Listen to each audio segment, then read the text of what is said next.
Welcome back. This is Exopolitics Radio, a public affairs program on exopolitics, the new political science of outer space, the science of relations among intelligent civilizations in the universe. Exopolitics Radio audio archives are free and open as a service to the public 24/7 at exopoliticsradio.org, and historical archives are at exopoliticsradio.com. Exopolitics Radio is a listener-sponsored radio station, and we welcome your voluntary listener contributions at exopoliticsradio.org. We are currently broadcasting a series of special in-depth programs on Exopolitics Radio. Today's program is with Anthony Kane, who has undergone a number of remarkable multidimensional contacts over the last several years with interdimensional intelligence, as well as consequent torture at the hands of U.S. intelligence agencies. Mr. Kane's 1 hour and 45-minute interview brings with it remarkable messages for the dimensional shift that our planet and our human reality are now in. Thank you. I'm your host, Alfred Webre. Welcome back. This is Exopolitics Radio. We're devoted to exopolitics, the study of relations between intelligent civilizations in the universe. I'm Alfred Webre, your host. We're at exopoliticsradio.org, and this is the first of a series of special programs, and we have a very special guest today, Mr. Anthony Kane. Welcome, Anthony. Well, thank you, Alfred. Anthony, just to start off by sharing with our listeners some of your context, you are you're actually related to one of our North American heroes, actually world heroes, Reverend Martin Luther King Jr., who was a recipient of the Nobel Peace Prize. And I'm wondering how did that come about, and what were some of your childhood memories with Dr. King? Well, that's my mother's side of the family. My grandmother, maternal grandmother, Eliza May King was her name. She and M.L. Sr. were actually brother and sister.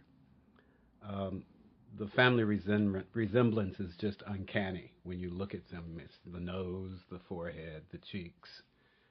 But the family itself is a different story. There were, if I remember correctly, 7 siblings altogether, 5 girls and 2 boys. And M.L. actually died when I was 8, in 1968.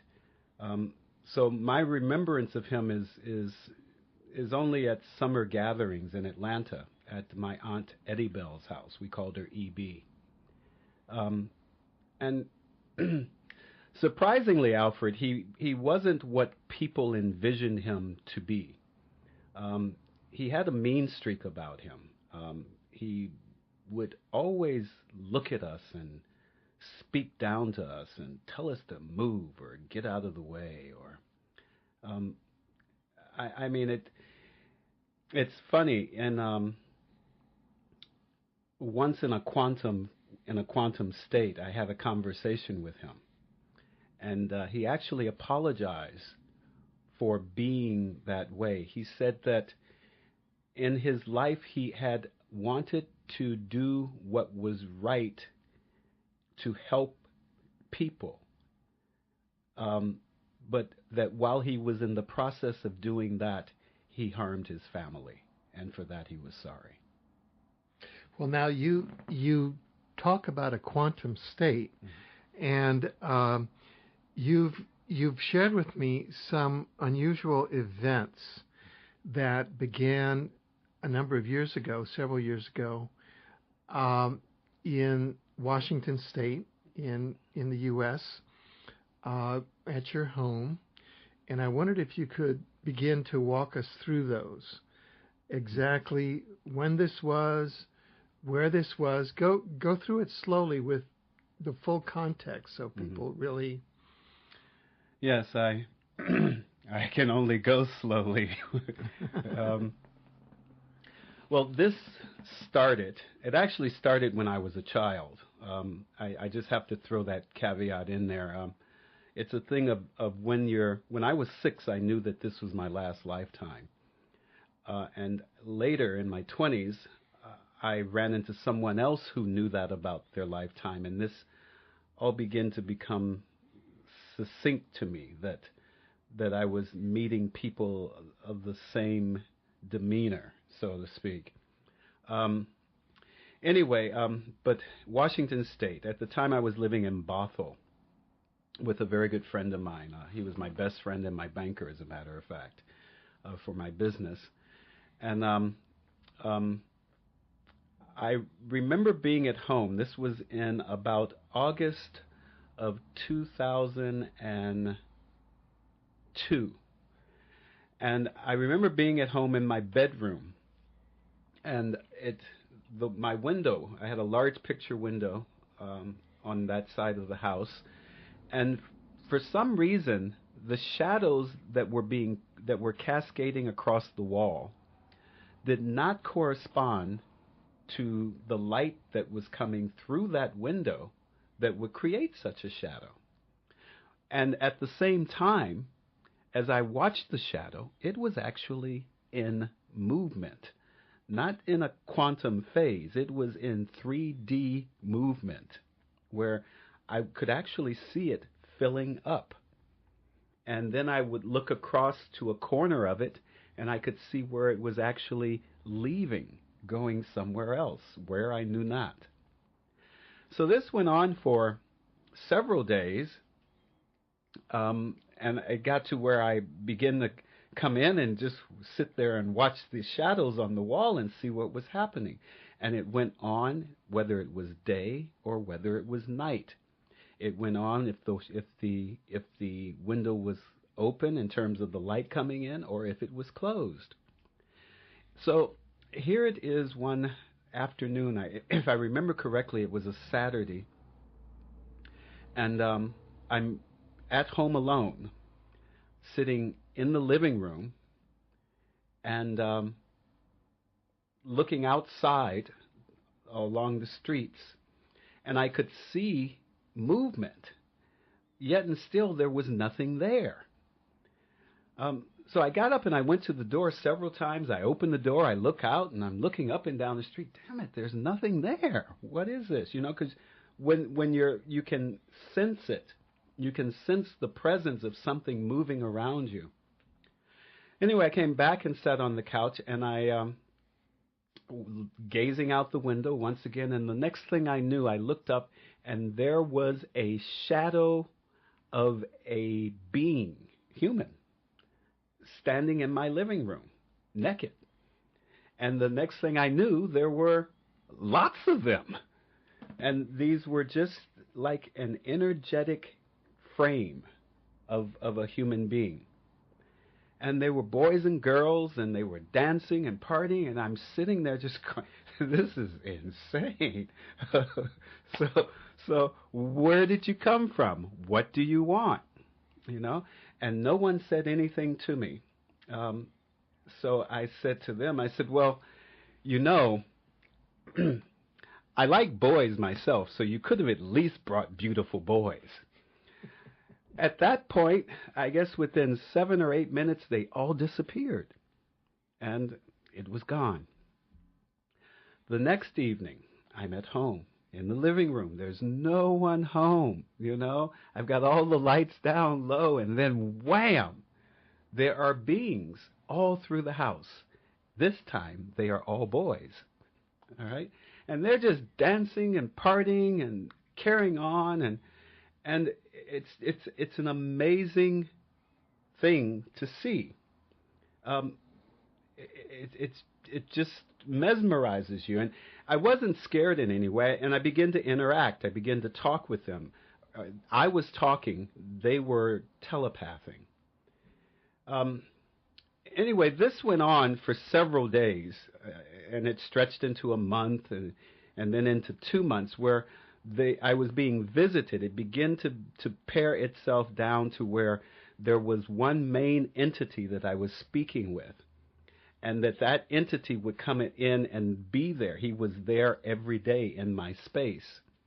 And we began to have this communication that was going on. And so we're about 2 months into this. I mean, I know not what they want, who they are, where they're from, you know. But about 2 months into this, he is goading me to go out into the garage one evening. This is about October of that year. It was November of that year, as a matter of fact, right after Halloween. And so I go out into the garage. It's a very large 4-car garage attached to a very large home. And I walk down the stairs from the kitchen into the garage. He, tells me close the door. I close the door. And suddenly, the garage goes absolutely black. There isn't a light or an inkling of light coming from anywhere. And then I look up, and hovering above my head is a spaceship. So, now mind you, in order for that to happen, that meant that I had been dimensionally transported, that the dimension had shifted, because otherwise everyone in the neighborhood would have been there. So I look up and I can see the lights of this ship literally in the garage, and they're just spinning around. And then off in the corner, a ramp comes down, and out of that ramp come 4 energetic beings like I had been used to seeing. And they came down the ramp first, and then behind them came these other beings. And they were about 8 feet tall, very lean. They didn't walk. They floated. They didn't move their legs at all. They floated down the stairway. I saw hand movements and gestures, but not really arms. There was no mouth, no ears, and they did have a nose and large eyes. I mean, they were friendly, dressed in sort of grayish robes. And 6 of them went to one side of the room, and 6 went to the other side of the room. And I stood there and I looked at them and I said, "Well, so who are you and what do you want?" There was no fear. There was never any fear with it. And I remember them saying, "We came to give you our approval, our seal of approval, and to look you over, and so that you could look us over." And the conversation after that, I don't remember. Not one word of it.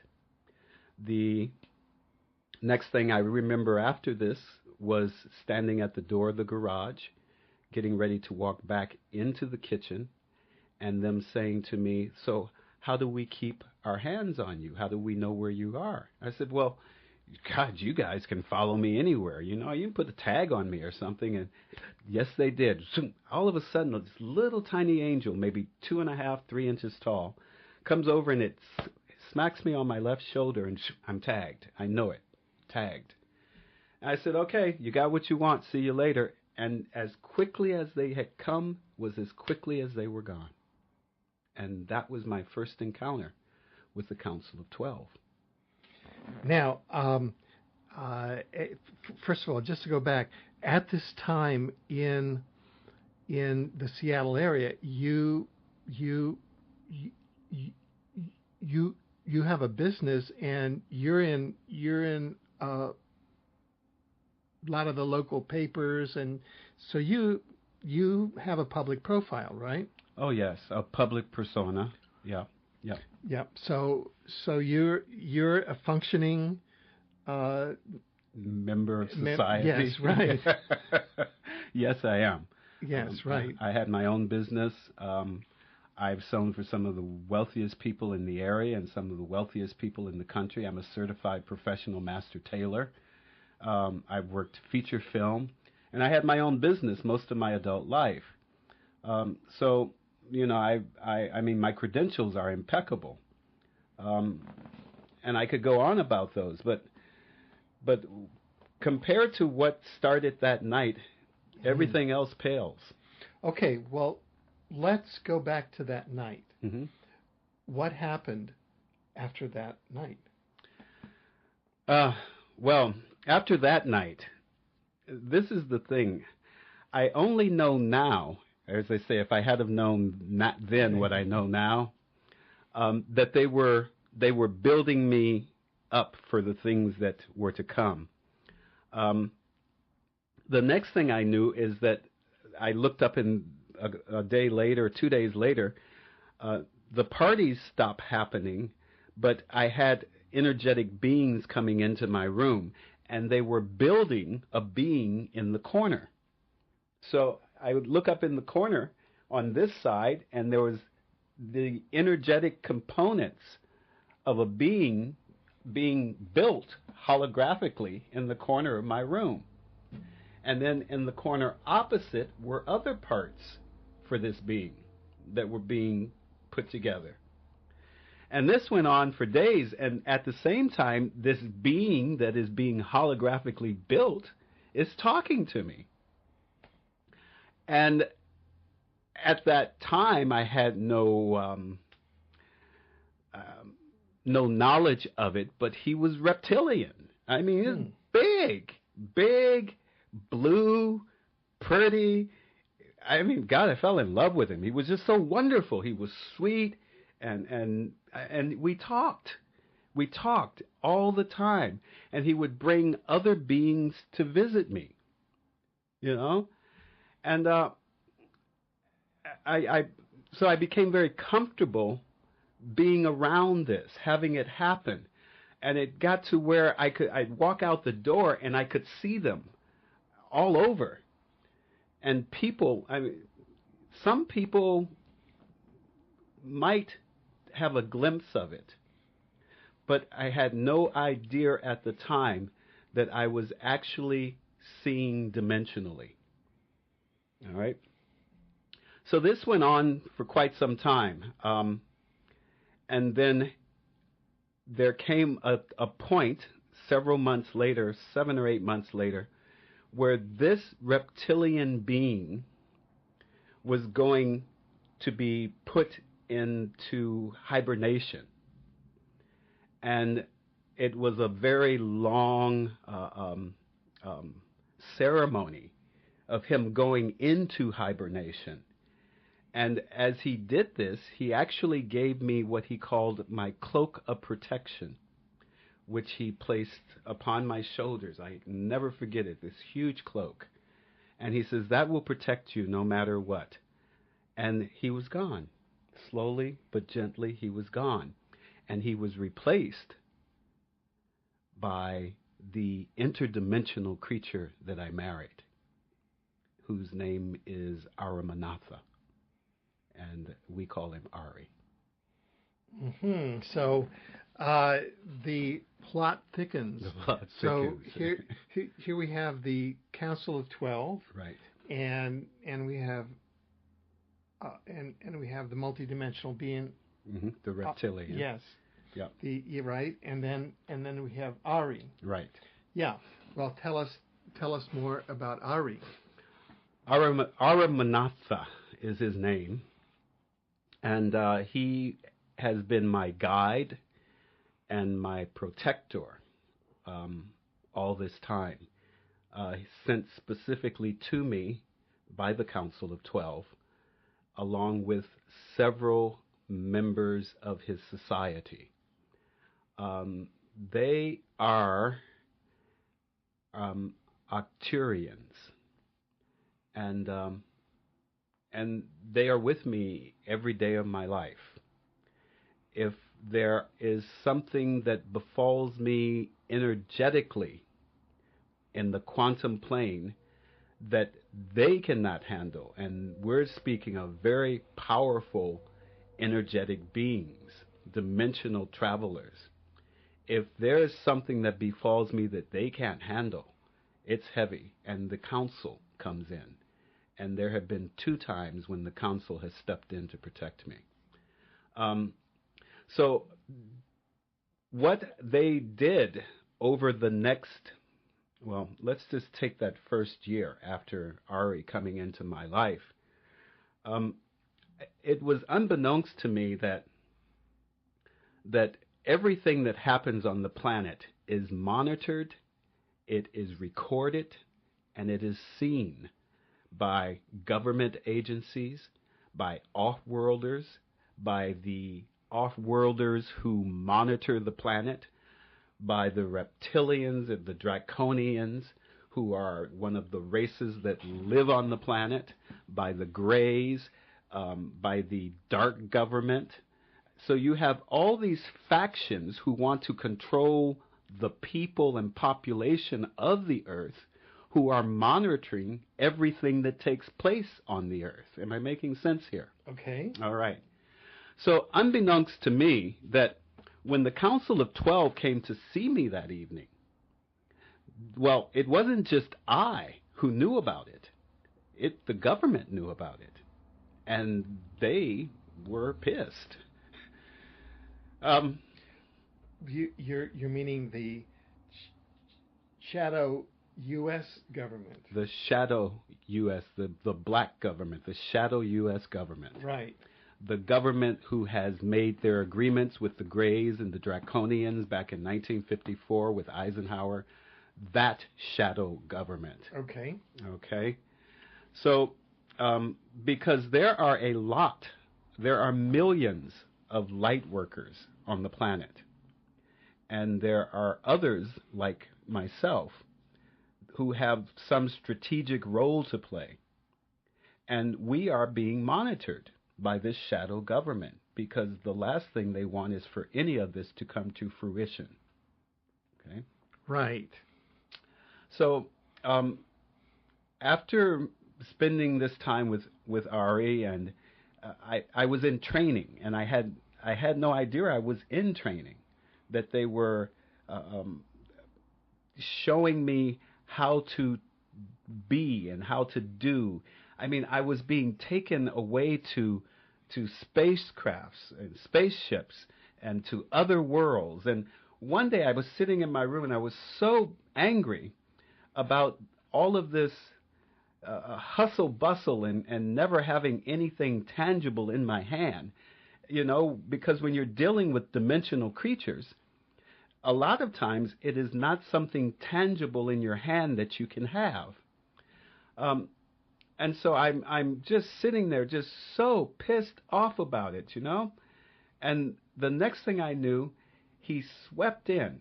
He put a mask over my face, and it completely shifted me to another world. I was no longer on the planet. Gone. And I look up, and I am in a huge white alabaster room, just smooth and soft. It was soft to the touch, And I have 3 attendants come in, and these are the same 3 women that would attend me while they had been working on my body over this past year. And they came in, and they were attending me and dressing me and taking samples from me. But none of it was intrusive,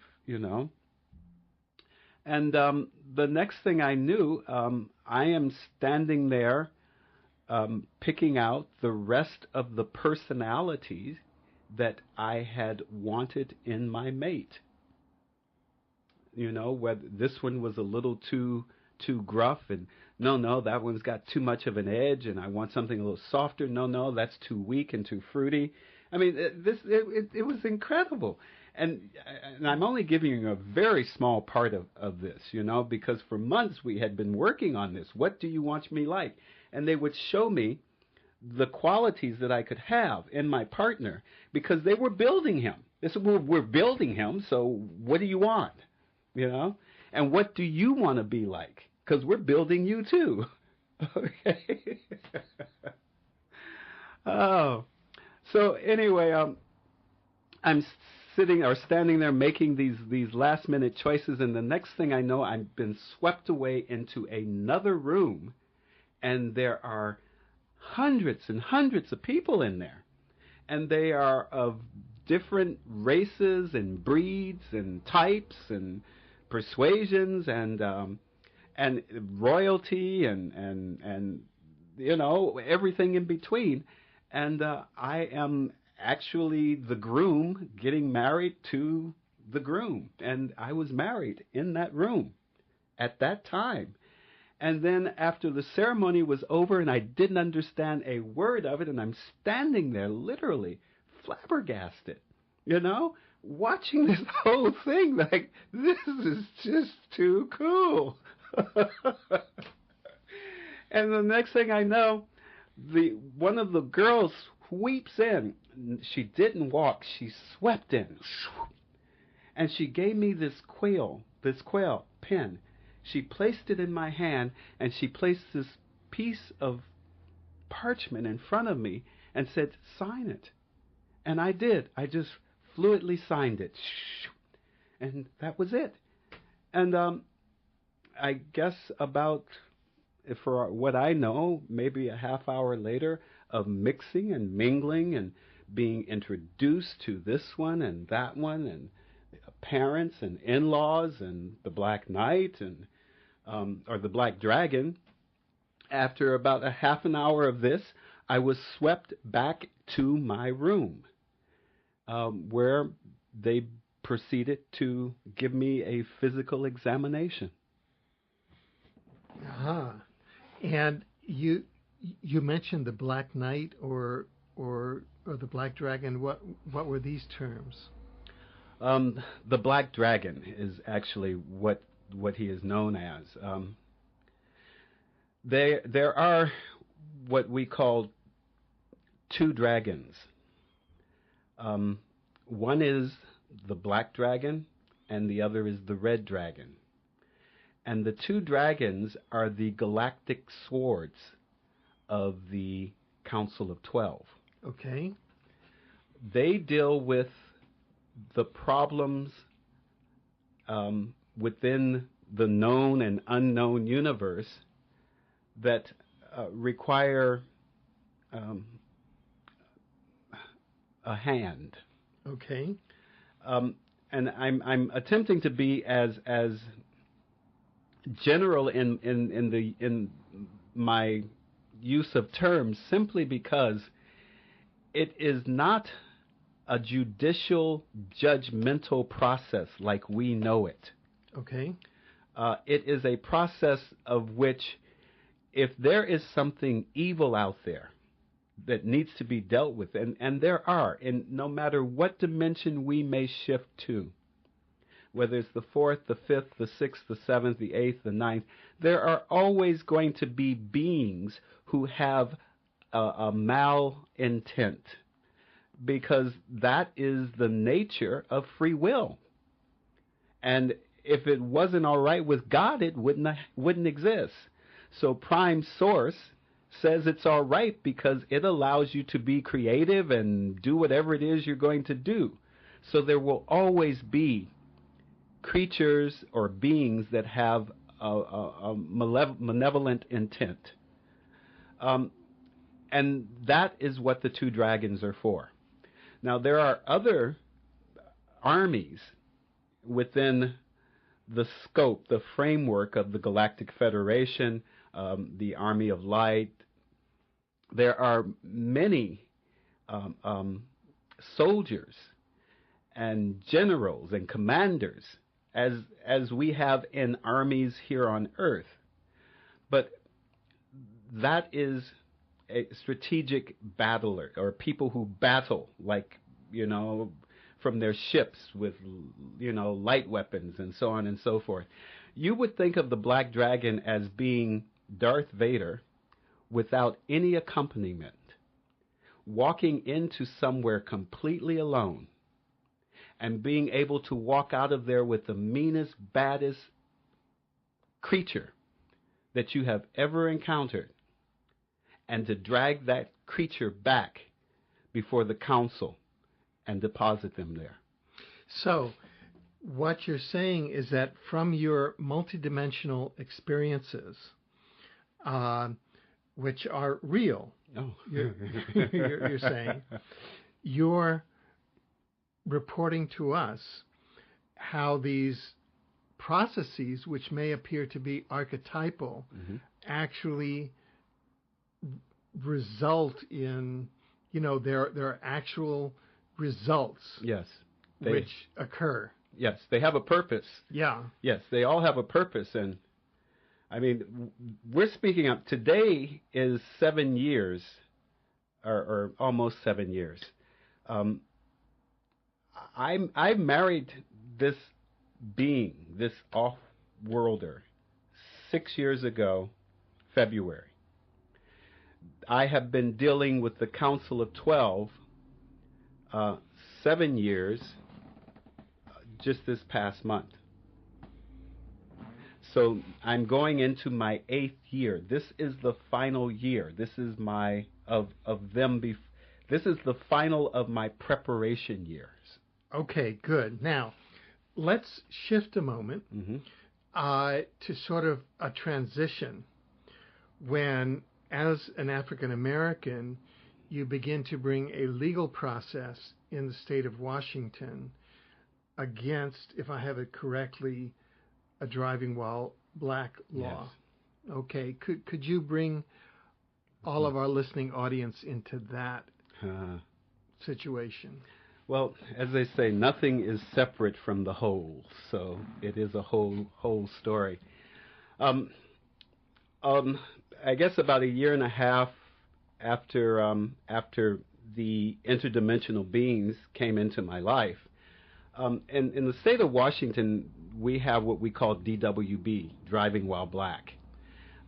Washington State is one of the largest. It is only second to Nevada in terms of being a police state in America. So the police have omnipotent power. And there was a law on the books there that gave police unfettered authority to stop you and charge you with anything they damn well pleased. Now, they use this law for racial profiling. So I, as a black man, a person of color, driving down the street in a group of 50 drivers, would be pulled over by the lone cop sitting there monitoring, traffic, based on the fact that I was the only dark face amongst them. And you were driving a Lexus. Yes, and I was driving a Lexus.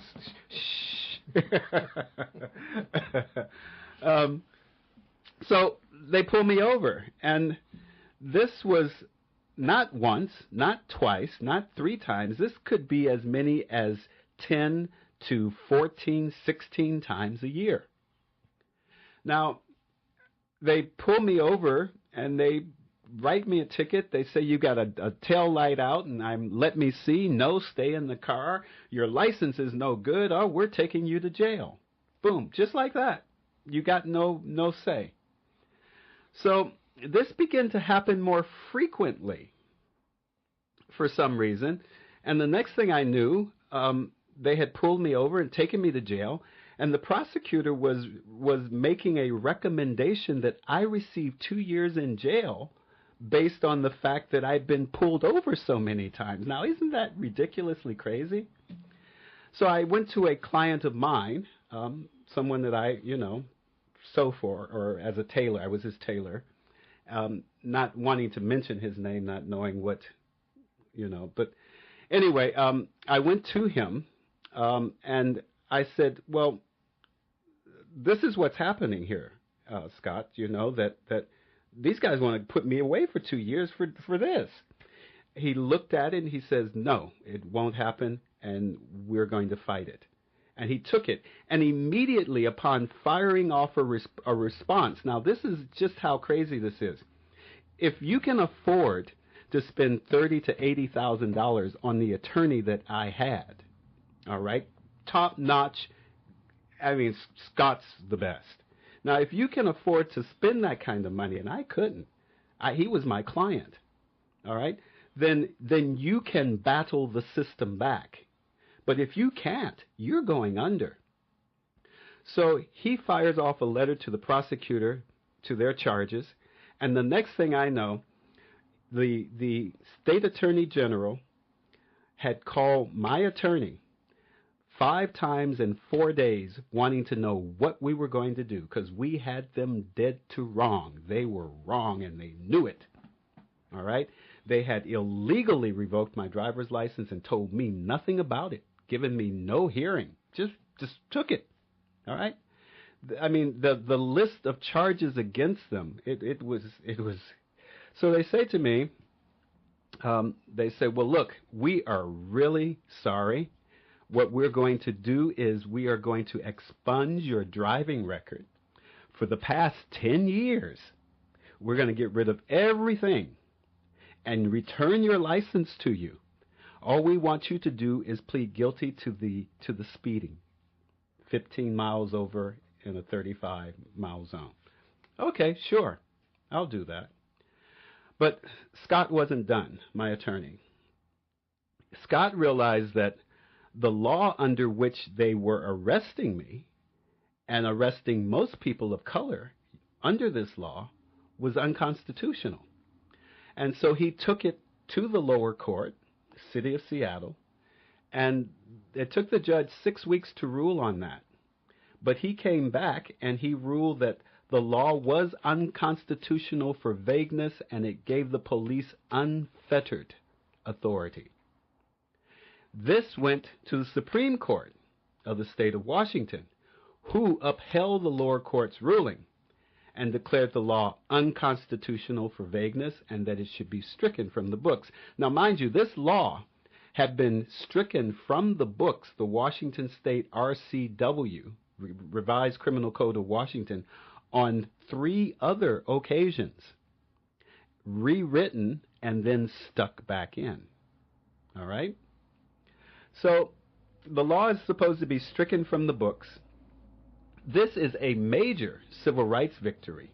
I mean, this is, and we have civil rights watchers in the states. They watch the courts just to when these kinds of decisions come down, because it's something that everyone should know about. And that's a major civil rights victory. And do you know there was not one word anywhere? Not radio, not television, not newsprint. No one made a whimper. And I'm asking them, why? Why aren't you talking about this? This is huge. You know, 65% of the people in jail right now are people of color who are locked up under this law. This is huge. How come nobody's talking about it? Well, and this happened in June of 2004, the Supreme Court decision. Between July 2004 and February 2005, I got stopped 7 times on 7 separate occasions. On 4 of those occasions, I was stopped and charged with possession of drugs when I possessed no drugs. I mean, one time they had taken the keys to the car. They had taken the car and locked the car up and left it in the park and ride. They had put me and my belongings in the back of the police car. I was sitting in the police car at the police station when the police officer who was driving me in got a call from the police over there that says, "Oh, we have another charge." Another charge? Yes, we found something in his car. Well, what did you find in the car? You've locked the car up. You put the keys in my property, and you going to tell me that you found something in the car? How? How did you do that? All right? So then they charged me with possession of methamphetamines. So suddenly, I look up between July and February, and I had 4 charges of possession of drugs. You know, they were snowballing me. I didn't know it at the time. They were setting me up. They were going to take me down. Now, I didn't understand that all of these things were connected. That contact with the Council of 12. The fact that I was black and that I was a fighter, that I was willing to look at them and tell them, piss off. You know, I have rights. But I kid you not, in America, whether you're black, white, green, purple, I don't care if you are a watermelon, you have no rights. None whatsoever. And people really need to understand this. They don't understand the depths of the darkness and the depravity that exist in that corrupt system. Well, let's go back and bring people through some of the experiences that you had with the application of off-world technology of the negative sort by earthly intelligence agencies against you. Well, let's go back, as you say. Let me take you to the 5th of May, 2005 is what it is. It's 5505. It's amazing how these people always pick their days, don't they? There is never anything accidental with them. So they picked this day in particular to do this. I walked out of a friend's place. I'd stayed at a friend's that evening, and I walked out to get into the car, and I looked down the street, and there was this brand new shiny red Ford pickup sitting there. This is 6:30 in the morning. At the corner, parked. It was just something wasn't right. It was out of place. And there was somebody sitting in it. And when he saw me, he began to act as though he didn't see me. So I got in my car, started up. I go to get on the highway, and I'm on the wrong side because I was coming from my friends and not my place. So I go out across the 405, across the bridge into Bellevue, and then come over the freeway and come back down the 405 back into the city. Well, as I get back on the 405, I look up and I realize I'm being paced. And when I say paced, I mean I'm being paced. There's this pretty purple Hyundai Elantra. I'll never forget that car. And this guy is sitting there, and he's just watching me and just pacing me. And I'm doing 75, 80 miles an hour. And I look around me, and I can see I'm being paced by more vehicles. So, well, this is strange. So I go ahead and I get off at my exit, which is the Woodland Park Zoo. And as I get off, these guys get off with me. Now, I can't really describe to you, Alfred, what it is like, unless you've actually ever experienced it, to have someone following you and to know that you are completely surrounded on all sides. So when I got onto Woodland Park Avenue and I looked up, there in front of me were people coming my way or sitting at the corners already predetermined. In other words, whichever way I was going, they got there first. And they were sitting there waiting. I mean, they were monitoring every inch that I drove. There was no way I was getting out of their sight. So I, after about an hour of this, decided that, hey, this is a little over the top. You know, I don't know what I'm going to do here. So I parked the car at the post office there in Woodland Park. Parked the car there, got out of the car, and I began to walk. And they followed me. They followed me, and they followed me, and they followed me. Now, this is enough to make you freak out. When you know that you're being followed, when there's a lot of people following you. I mean, different cars, different vehicles, but they are letting you know overtly that they are watching you. They're all over you. So I'm feeling like, well, where am I going to go? What am I going to do? I can't call anyone. If I go somewhere, what are they going to do to someone that I go to see to get help from? Because I have no idea of their intent. So I continue to walk. At this point, I walk all the way into downtown Seattle. And that took me 2 or 3 hours running around through the neighborhoods, just wondering if maybe I stayed out here long enough, they might leave me alone. So I go on into downtown and I said, okay, well, look, I'm going to get on the bus and go out to Bothell, where I used to live. And maybe if I get out there and go walking through the backwoods, just at the edge of the house of the housing zones there, then maybe they'll leave me alone. Maybe I'll lose them. So I do. I get on the bus, and they get on the bus with me. And then they're following in their vehicles from in back of the bus and in front of the bus. So they're all around me. And and this is the first time I get off the bus in Bothell. And at this point, it's in the afternoon. Now, mind you, this started at 6:30 that morning.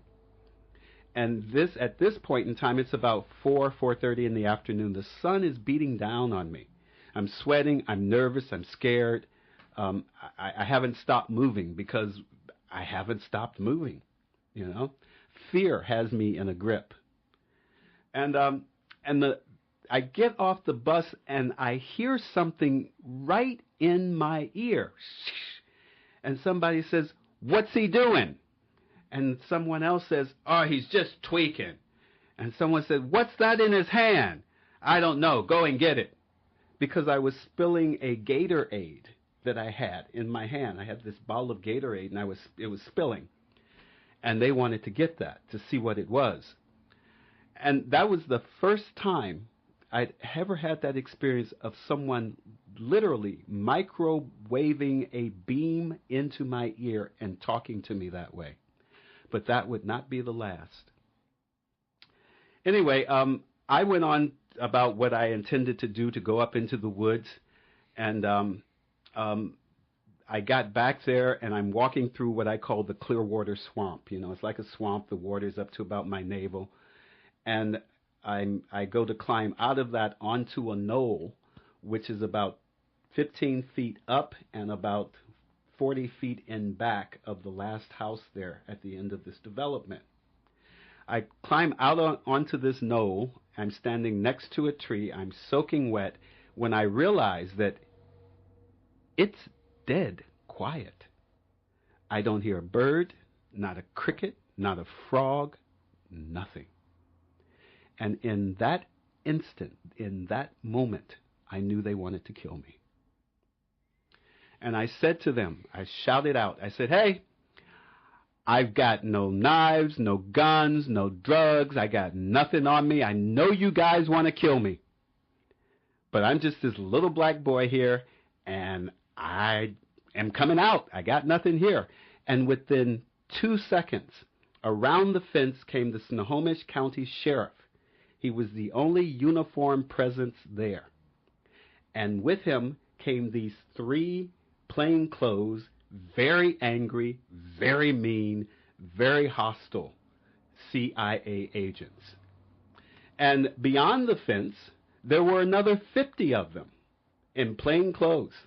Not one uniform. The only uniform was that Snohomish County Sheriff. And he looked at me and said, "What are you doing up there?" And I said, "Hey, man, these guys been following me all day. And I know what they want to hurt me. And I don't know what to do." And he says, "Get down here." And I get down there, and he takes my ID, and I give it to him, and he handcuffs me, And he takes me and puts me in the back of the car. Now, these plainclothes people, I never once heard them say a word. Not a voice, not a sound, not to me. They talked to him, to the sheriff, and you could see the sheriff didn't want to do what they were telling him to do. So we get in the car, and he's checking my license and all of this stuff, and I know I've got a warrant. I've got a warrant for all this stuff that they've been putting me through. So anyway, the report comes back, and he says, "Well, we've got no warrants or anything on you, so we're going to let you go." And he's digging through my stuff, and "Oh, you're a veteran?" I said, "Yes, I am." He says, "Oh, man." That really put him off, because whatever it was they wanted him to do, he was upset that they were going to do that to someone of my caliber, status, Anyway, he says, "Well, we're going to drive you up here to the bus stop, and we'll let you out up there." So he gets in, and then the plainclothes, the really mean one, the angry, evil one, gets into the car with him. And he's giving the sheriff his instructions. So we get to the bus stop, and I say, hey, there's the bus stop. He says, oh, we're going to take you up the road to the next one. Uh-oh, dumb. Because the next one is not as easily accessible on foot.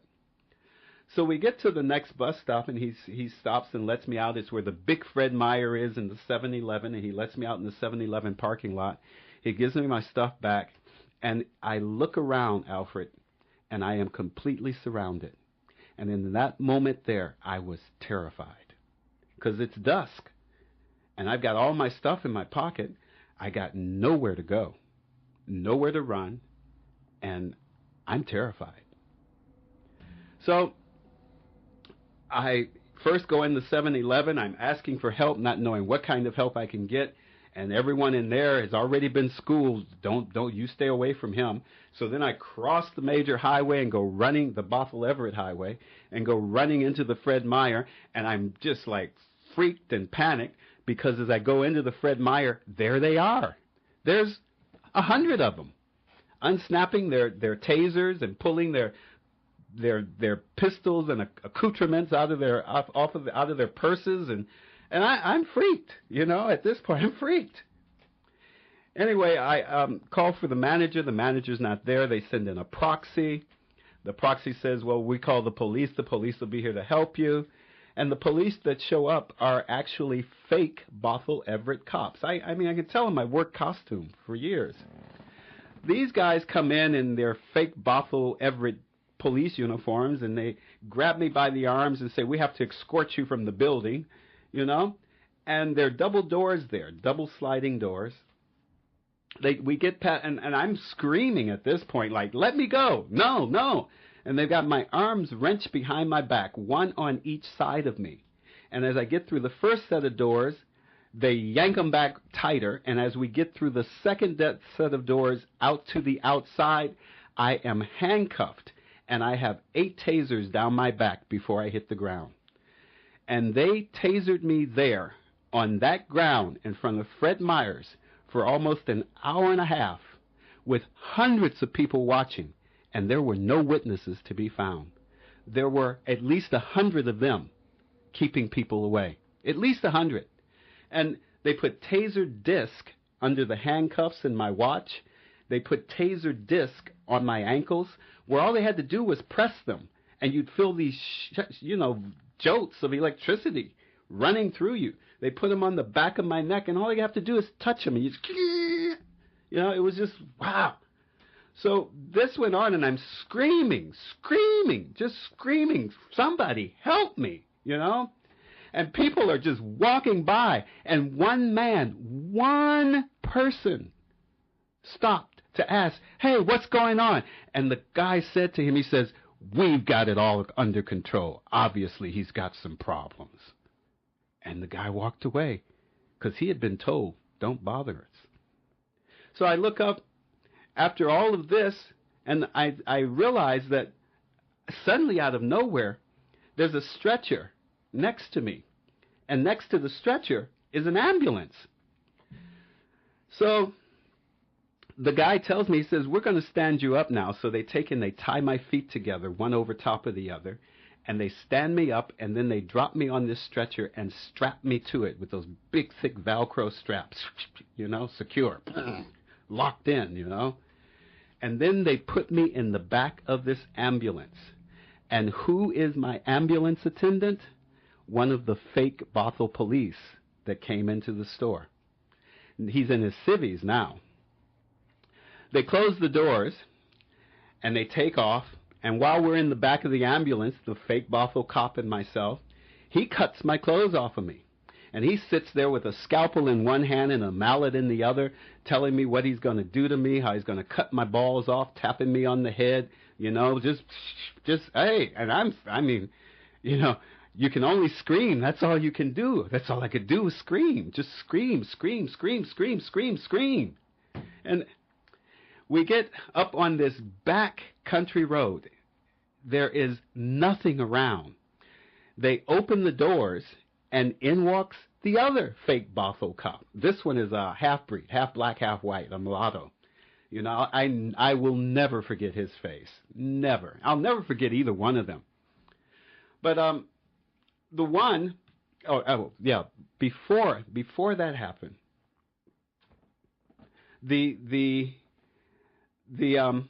I managed to rip my right arm out of the restraint somehow, just by sheer force. I ripped it out.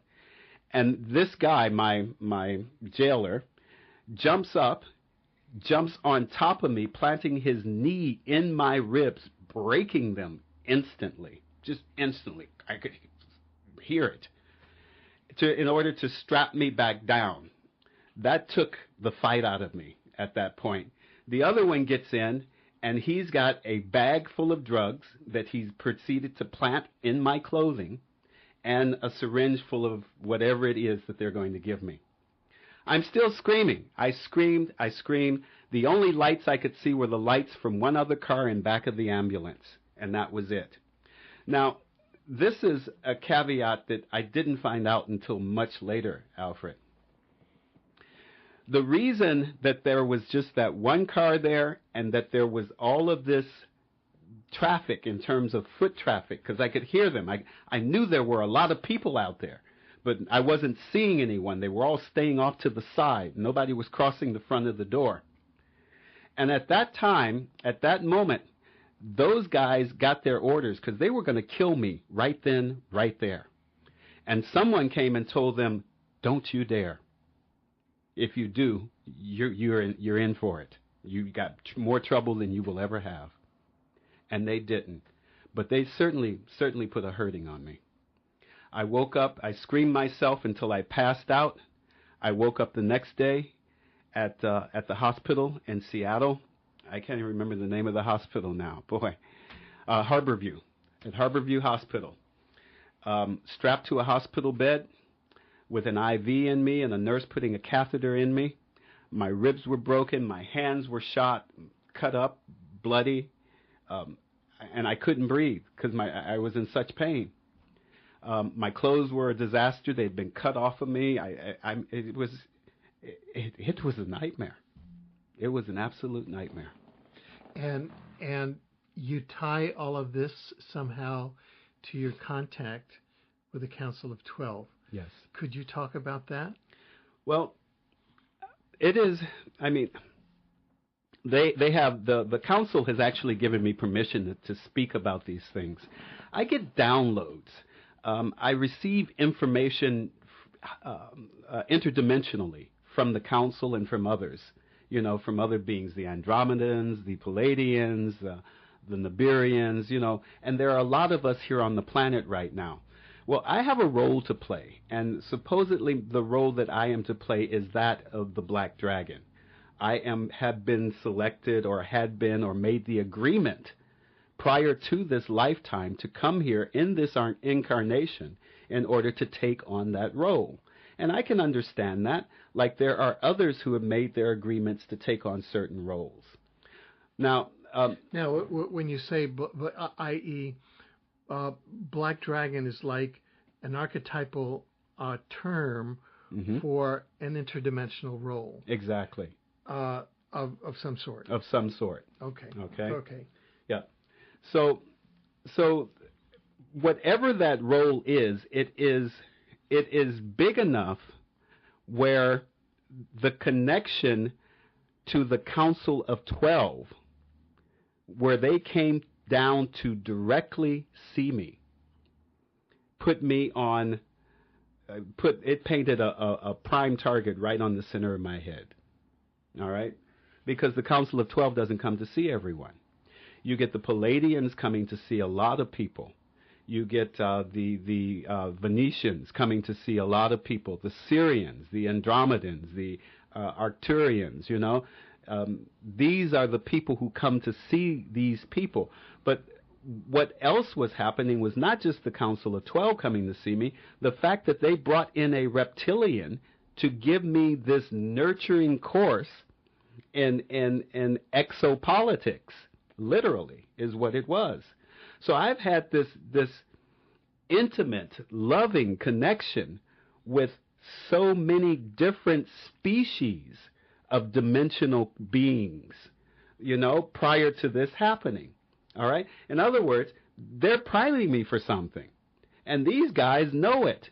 They probably already know what it is and I don't. All right? And they were determined if they could have it their way that they were going to stop it. So it's like they do with many people. I mean, you look at Stanley Kubrick. They killed him for what he knew. All right? You look at even Roddenberry, Michael Jackson.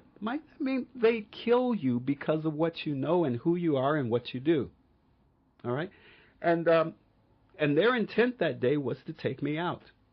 But they stopped them. They told them no. They said, well, now you can go ahead and you can trust him up and put him in jail, and send him through whatever legal stuff you want to do. But don't you dare think about taking his life. So at that point, they didn't. They attempted to set me up where I would do it to myself, or where someone else would do it to me intentionally, while they had me in solitary confinement and jailed for 7 months. They really attempted to do this. They did their best. But I managed to come through it. And I'm here today because there's a lot that I have to say. And there's a lot that's going on right now in these times. And there's a lot that we all need to come together and begin to, we don't have to understand it, but at least make an attempt to assimilate it as a possibility, because our worlds have been purposely made small. Purposely. But when you say our worlds have been made small, what do you mean by that? Well, we've been taught to believe that, let's take this. One, that your intuition is not something that you should ever listen to. But your intuition is the one thing that is your guiding force, your feelings in your life. We've also been taught to believe that we, as human beings, only use, what, they say 10% of our brain, or 8% of it, or something of that nature. Well, and that we have 90% of our DNA is useless. Well, that's not true. We have 2 active strands of DNA in our body, but there are 12 strands of DNA, 12 of them. And once they are ignited, once they are fired up, we become these multi-dimensional beings. We are a multiverse unto ourselves. So we have been kept here on this planet, literally in jail, for 250,000 years. We have been kept here by those who won the war out there in space 250,000 years ago, or however long ago it was.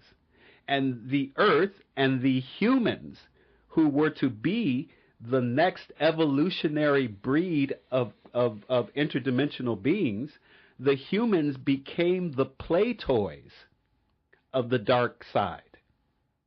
And that's what we have been all this time. Okay, so let's shift now to from the story that got you up to this moment here, which we've been sharing with the listening audience, to some of the messages and the insights that the Council of 12 and other dimensional entities have been sharing with you. One that just comes to mind, we're now at the end of 2009 coming up to 2010, and of course there's that moment coming up, some say at the end of 2011, some say at the end of 2012, of something of a dimensional shift. And I'm wondering if that's part of the message at all that you have been partaking in, and the training that they have given you, and if you could share with that in, Yes. in kind of an open-ended way here? Well, it is open-ended because the climax of it all is totally up to us. It is only up to the human beings. What happens is totally up to us as the human race. 2012 is the climax of a dimensional shift. It is the galactic wind coming in. It is the planets coming into alignment.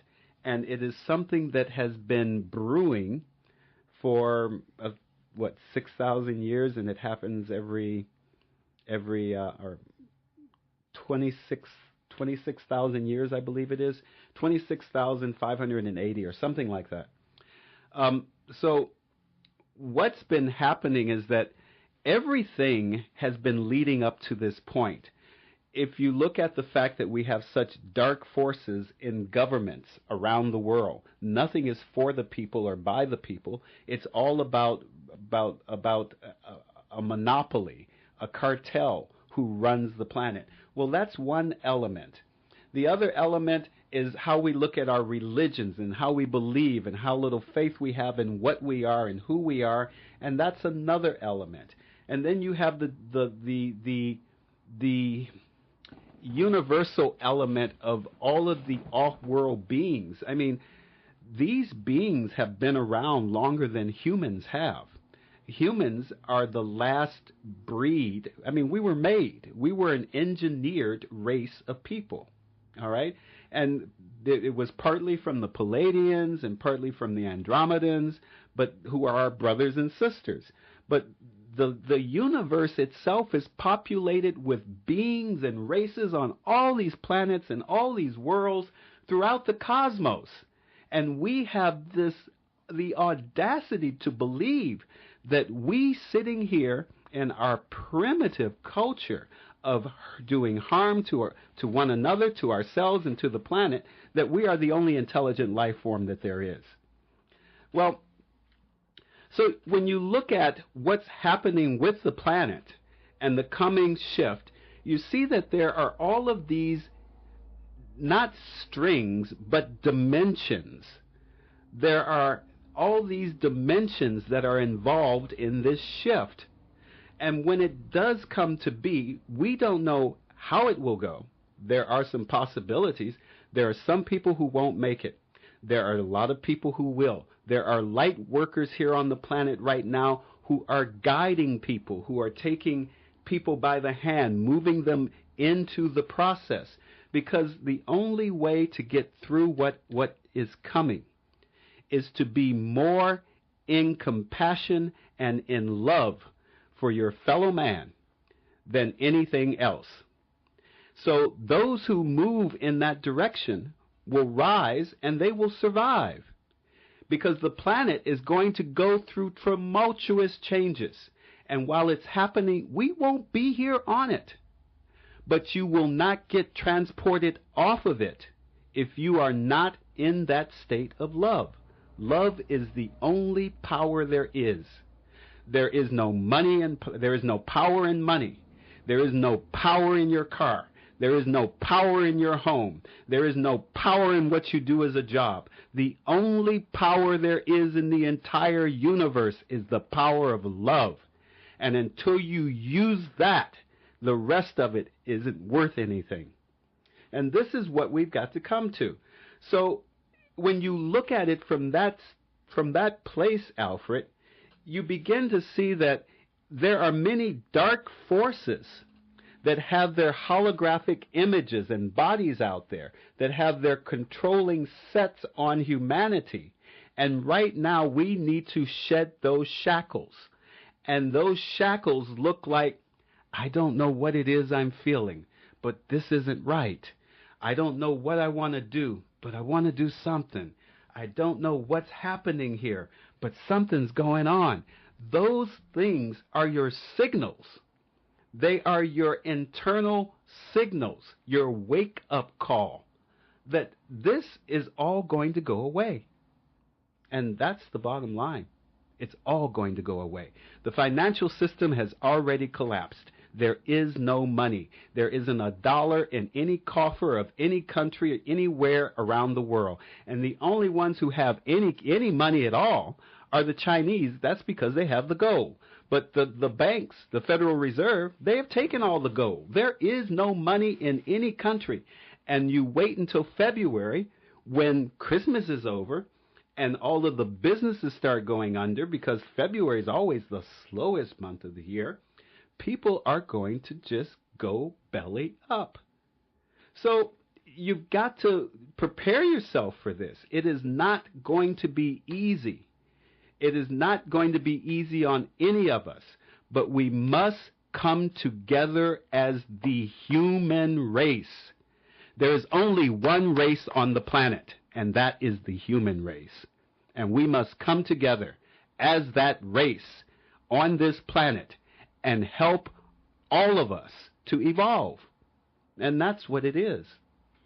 And so, by working with you, these dimensional intelligences that you refer to as the Council of 12 are saying that really that humanity has to come to their full potential selves. Yes. To their full potential beings. Yes. Has to come up to full potential.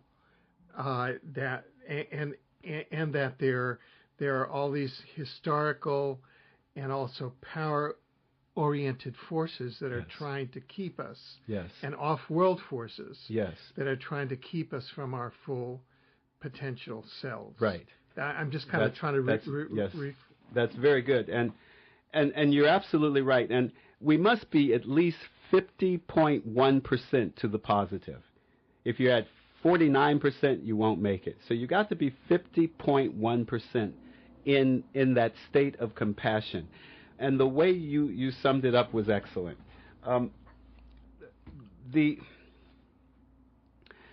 The off-worlders, you have the group who wants to own us and eat us, as a matter of fact. I mean, we are food to the draconians.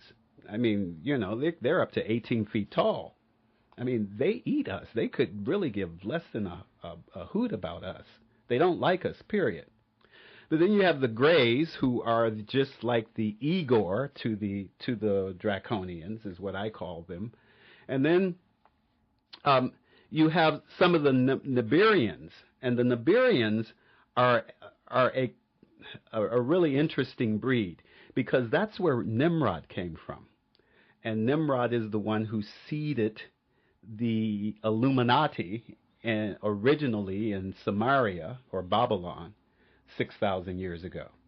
So what people don't understand is that all of this stuff has been hidden from you. The truth is, yes, you, everyday, ordinary citizen Joe, are an extraterrestrial being.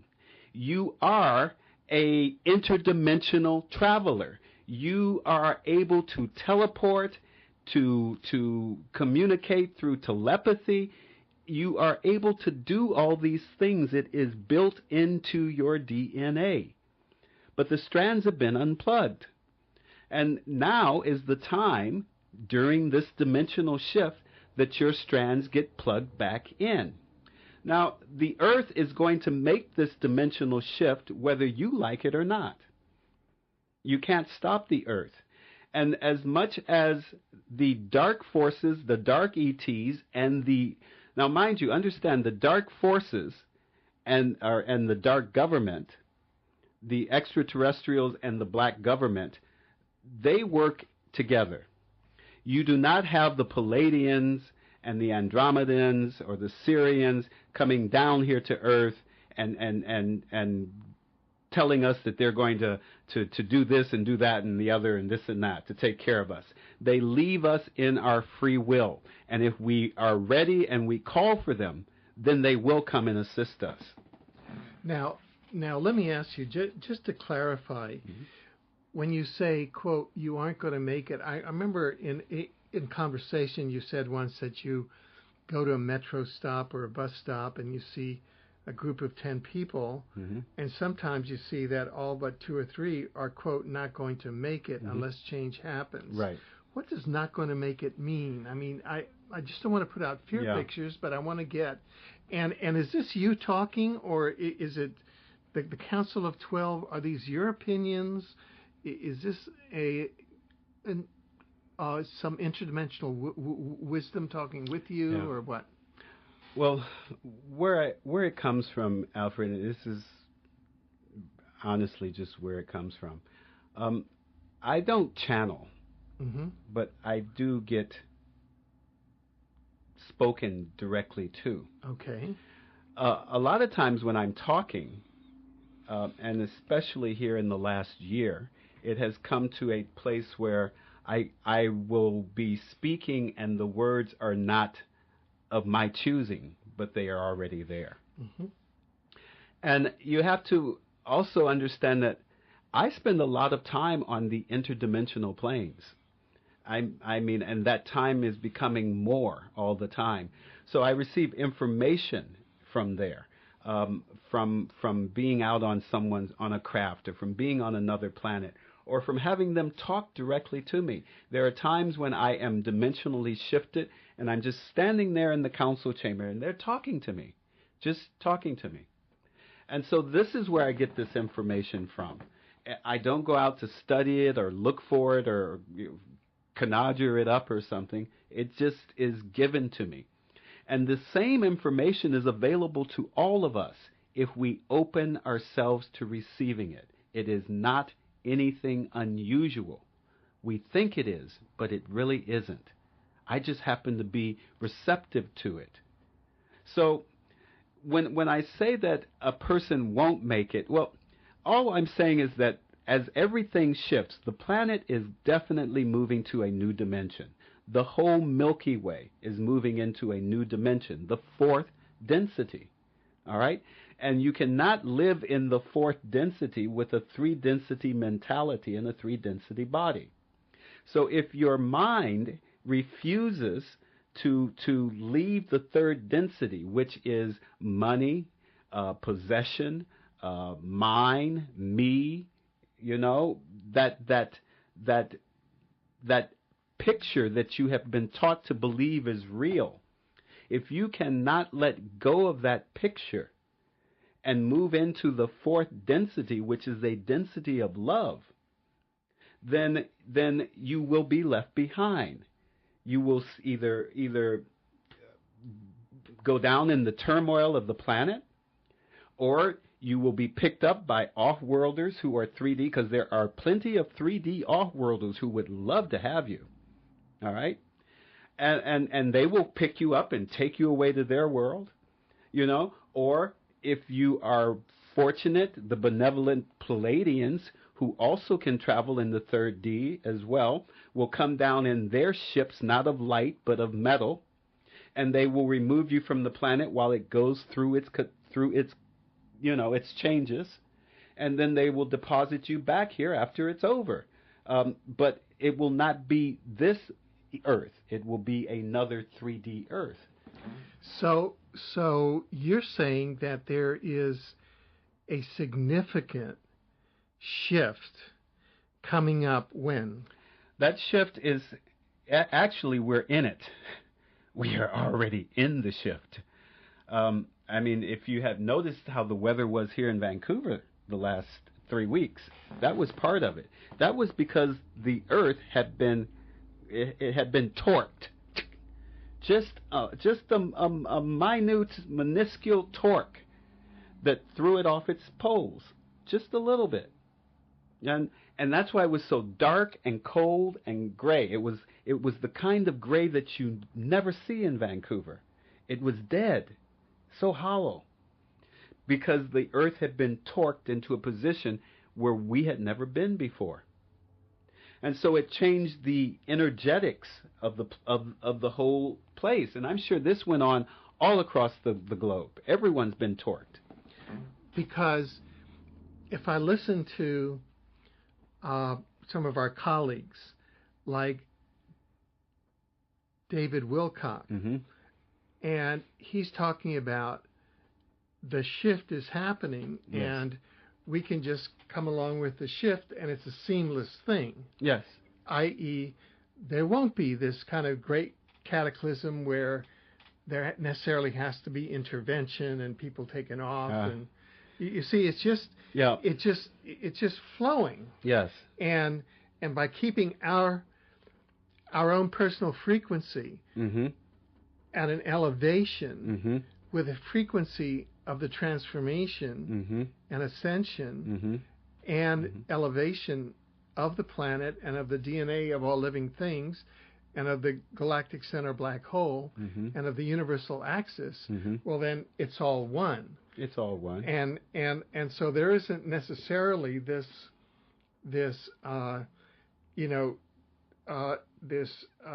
sort of change line Mm-hmm. where there would be Mm-hmm. some traumatic events or external intervention. Well, that is true, actually, Alfred. Yet there is the other caveat to it. As I was saying, that there are those who will refuse to give up their 3D. They aren't ready. They don't have the capacity within self to let it go, to rise to a new occasion. All right? And so, therefore, that is a choice. We get to make these choices. That is the exercise of their free will. And in the exercise of that free will, they get to be left behind.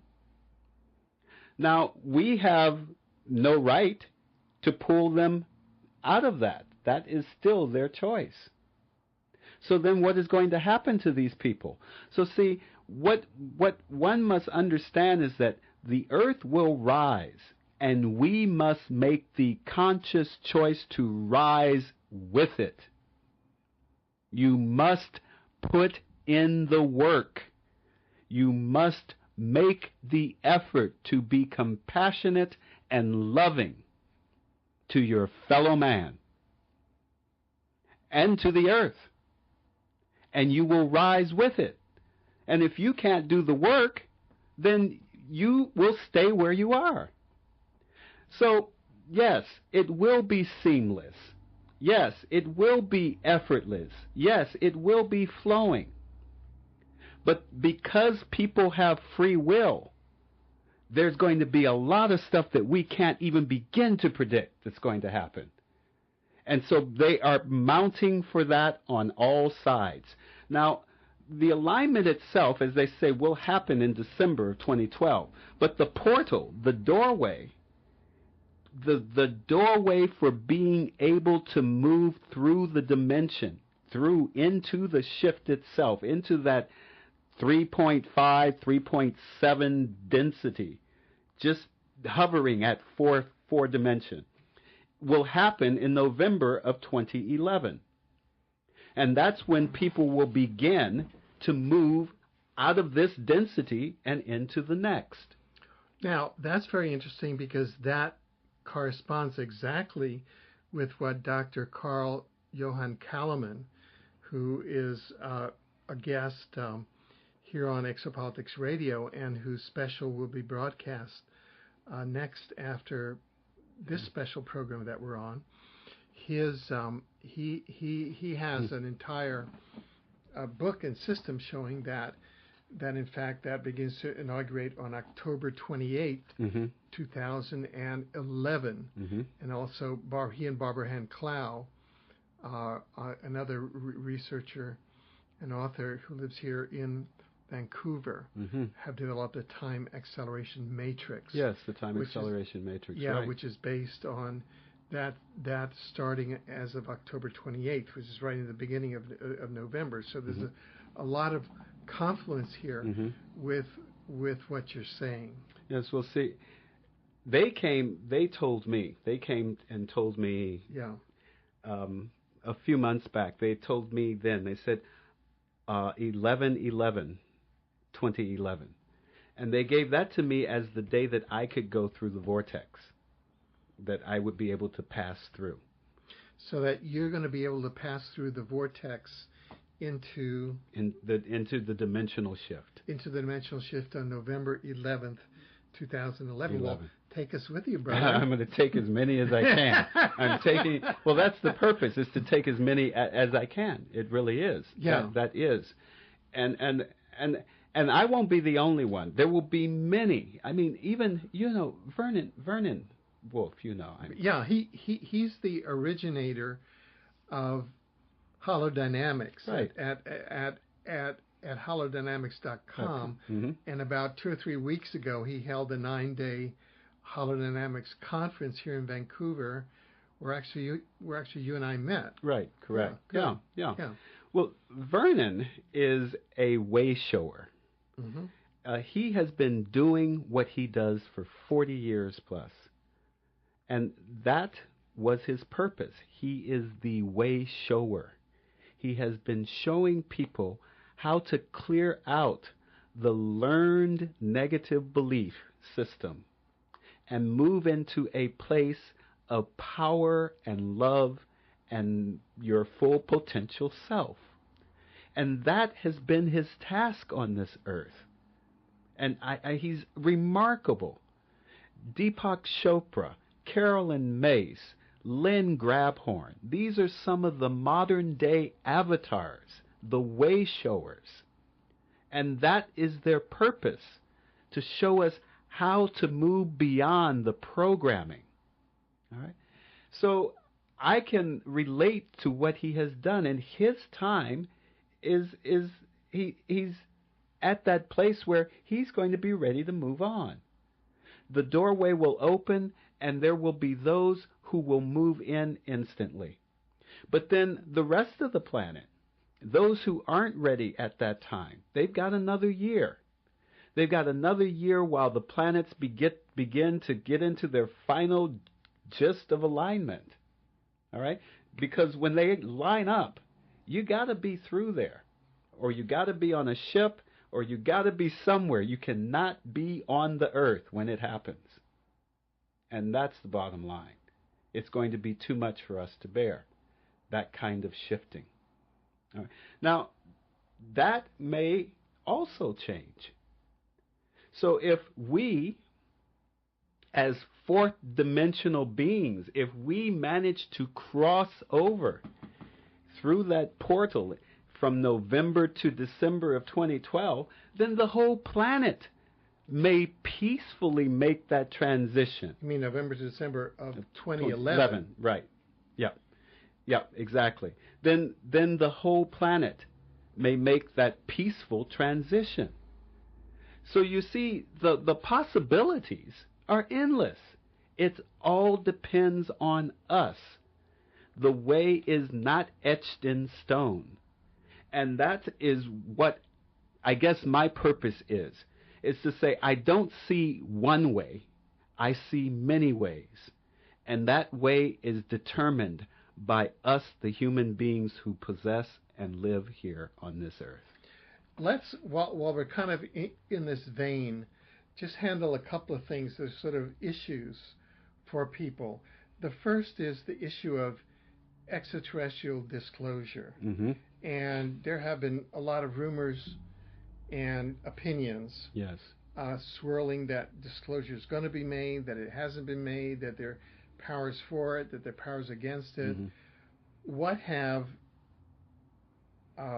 the council and these dimensional Yes. entities, what sort of positions are they taking on that? They are for disclosure. They wanted it years ago. Just so that people know, Nikola Tesla was originally gifted with free energy for the entire human race by the extraterrestrials. He was gifted with all of this advanced technology to give to us. And the governments came in and closed him down and shut him up. So they have wanted us to be free for a long time. They know that we are living under tyranny. So their whole thing is, one, firstly, they cannot interfere, because to interfere would take away our free will. But then secondly, you have the moderates in the council who you saw in Norway the other night. All right? These are the moderates. These are the ones who are, well, we're not going to go down there and we're not going to say anything to them and we're not going to get in their faces and we're not going to go, hi, here we are, the Palladians or the Andromedans, but we're going to show them that we're here. And that's what they have taken to doing. So they had told me, I think I told you this a couple of weeks ago, that they said that there would be some kind of disclosure happening this month. Well, in my book, that's disclosure. There were 500,000 people who saw that happen in Norway, and not to mention the other two, I haven't finished the articles, that you had brought to my attention that happened in Russia and in China. Yeah, I should say, though, that there's a difference of opinion. Mm-hmm. There are at least three opinions. One, of course, is a conventional, that it's Russian rocket failure. Right. The second is that it's the extraterrestrials, but the third is that it's HARP, or some sort of artificial technology under what they call Project Blue Beam. Oh, yeah, Project Blue, which is an exercise using a high-energy weapons to use as a mass psychological conditioner to deceive people into thinking that it's high sort of extraterrestrials. Right. Which, you see, and sort of... Anyway, so I just want to say that with regard to the Norway, there is that division of opinion out there. But see, Alfred, therein lies the crux of the matter. There is always this difference of opinion. Yeah. We always have, firstly, the military brand, and then secondly, the governmental brand, and then thirdly, what somebody else from the dark side wants us to see. Well, then, what did you look up there and behold with your own eyes? Yeah. Okay? Now, what did you feel when you saw that? If you can tell me those two things, then you can tell yourself what it was. It's really just that simple. You don't need anyone else to tell you what you saw. Okay. Let's shift a moment to a different phenomenon, a kind of earthly form of phenomenon, and I think of yourself as an African American who's really been through an extraordinary experience over the last 8 to 10 years, connected to a person by family, Dr. Martin Luther King, who has been acknowledged as having done a great social good. Yeah. We have another African American out there who seems to be a flashpoint for good or for evil, and that is Mr. Barack Obama, who is the current president of the U.S. and even his name has even come up in the context of the Norway Lights, because those who say it was Project Blue Beam say that those were used to enhance his Nobel Peace Prize, because they're setting him up as the Antichrist type of figure. In the Blue Beam. Now, I'm just wondering if you could tell me, both from a dimensional point of view and also as an African American, and Mr. Obama certainly quotes your relative at every chance. At every chance. Please share with us at all of these levels. At all of these levels. Well, Mr. Obama, I've always known instinctively. I mean, I'm an empath, empathic. I've always known that he was not right. He is a wordsmith. My friend Reinhard Staniek, who I'm very close to, he builds those Orgon generators. We were having a conversation, and he brought that. He says, the man is a wordsmith. He can take and create any kind of feeling within you with his words. And that he does. He is very eloquent in the use of his verbiage and terminology, and he has that. He shares that with ML, with Martin Luther. But Mr. Obama was born to, groomed, schooled, and prepared for this job as president and as the unifier of the New World Order, starting 40 odd years ago. So, and he likes his job. He revels in it. He revels in throwing on his coat, which is like his great cape. He feels like a king. Can't you see it? You can see it in his movements and his gestures, how he feels regal. But what people don't know is that, or may not know, some people may not know, Mr. Obama has been visited by ETs on several occasions prior to becoming the president, and they've attempted to talk to this man as a member of the Galactic Society or Galactic Federation, but also as a member of the human race. And he has refused to do that. He has refused to be there as a member of the human race. He is there as a member of the cabal, the ruling class, the dark lords of the planet. And that is all that he exists for. He does not give a damn about anyone here. None of us. He only cares about what his job is, and that is to destroy America, to bring it down to its knees, to enslave the people, and to become the president of the world.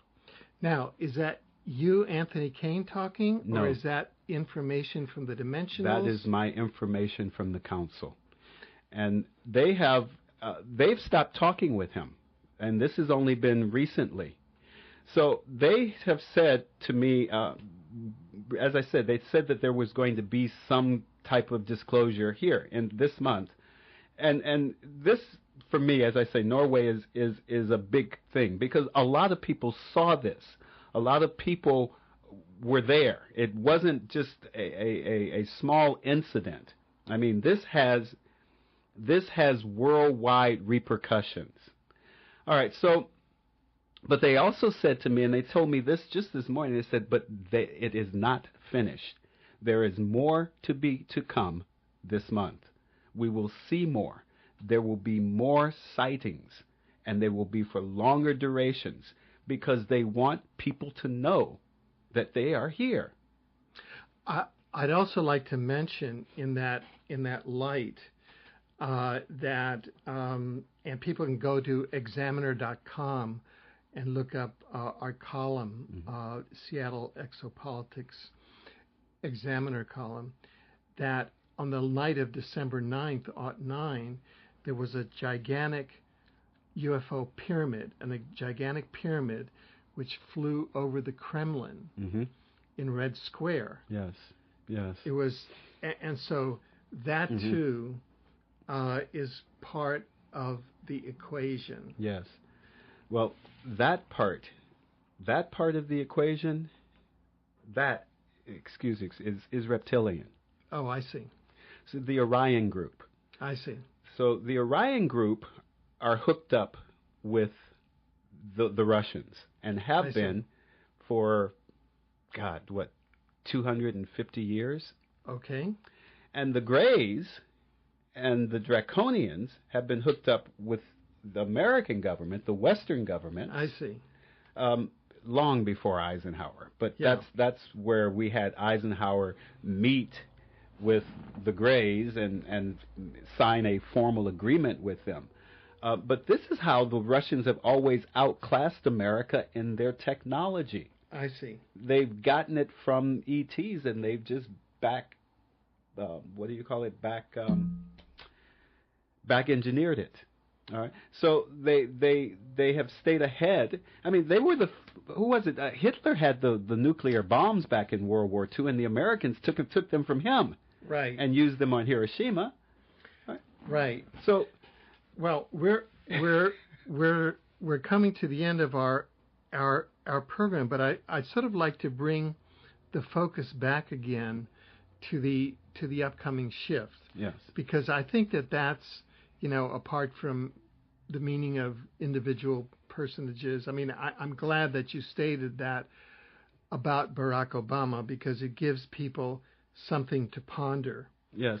In the disclosure movement, it gives people in the United States and worldwide a great deal to ponder. But in terms of the upcoming shift, some thoughts perhaps on how you see this unfolding over the next time period, over the next year and a half to the end of 2011. Well, ultimately, Alfred, what I would really like to see is as we move into this, especially starting next year in 2010, and the world is going to lose its economic base. It's already gone. People are going to need one another's help. They are going to need to be fed and housed and clothed. We need to extend ourselves so that everyone has and no one suffers. We need to remain together as the citizens and not the government. Remember, the government is not your friend. Remember that Obama has put 300,000 troops on American soil. That is against the Constitution. And on top of that, he has given power to the FEMA, Federal Emergency Management Agency. And they are their troops, and they are ready to storm any American and put you in the camps that they have set up across the country. So as we move into this shift, you're going to find that a lot of us will have not. We have not. There's no money. There's no work. The political system is starting to crumble. The industrial base has collapsed. So we need to reach out and share. If someone has a commune, begin to grow more vegetables. If you've got a farm, begin to create more so that you can give it away. If you're doing recycling, go out and get hooked up with others, and we've got to help one another. We have to look at this as a human world thing that must happen. So you're going to find as we go along that you're going to lighten up because you will be coming into a light body. Our carbon-based bodies are going to go away. If you go through this shift, your body will become a light body, L-I-G-H-T, and light or crystalline based, because that is what it takes in order to be an interdimensional being. So you'll find that there will be times when you feel euphoric and times when you feel sad, times when you want to sleep for hours and hours. Whatever it may be, take care of yourself that way. Begin to read up on things that are outside your scope of comfort. All right? Pick up, listen to David Icke. Listen to, and by all means listen to Aaron Russo, and by all means listen to Alfred Webre. You know, begin to investigate what people are saying about this shift. Get some information, arm yourself with it, and begin to take it on as something that is actually happening. Thank you very much. Thank you, Anthony, for coming on and sharing with us this remarkable dimension and multi-dimension that you're traveling in, and that you're sharing with us for all of our benefits. And I hope that as we go through this process, you'll come back from time to time. Oh yes, and keep us updated. This is Exopolitics Radio. I'm your host, Alfred Webre. We wish you a wonderful and miracle-filled day. Thank you.